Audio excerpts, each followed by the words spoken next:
আবার চলে এসেছি বন্ধুরা লাউ খোসা আরেকটা রেসিপি নিয়ে, মসুর ডাল আর মুগ ডাল দিয়ে। মসুর ডাল মুগ ডাল ভালোভাবে শুকনো করে একটু লাল করে ভেজে নেবে, হালকা ভেজে একটা সুতি কাপড়ে দিয়ে ভালোভাবে মুছে নেবে।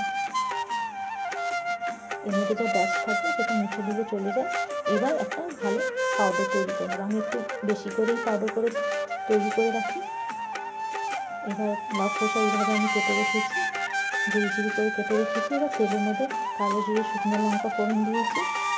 এবার লাউ খোসাটা দিয়ে দিলাম, ভালোভাবে একটু নুন হলুদ দিয়ে লাউ খোসাটাকে একটু ভেজে নেবে। এইবার কাঁচা লঙ্কা আর যে ফাইন পাউডারটা আমি তৈরি করে রেখেছিলাম মসুর ডাল আর মুগ ডালে, সেটা 2 চামচ ধরে দিয়ে দেবো। ভালোভাবে আর একটু ভেজে 8 কাপের মতন জল দিয়ে দেবো। এবার ঢাকা দিয়ে 5 মিনিটের জন্য ছেড়ে দেবো। এইবার আমার এই লাউ খোসা ডাল দিয়ে তৈরি হয়ে গেছে। আপনারা চাইলে একটু মিষ্টি একটু ধনে পাতা দিয়ে দিতে পারেন। এবার গরম গরম ভাতের সাথে এইভাবে লাউ খোসা খেয়ে দেখুন, আর কেমন লাগলো আমাকে নিশ্চয়ই কমেন্টস করে জানাবেন।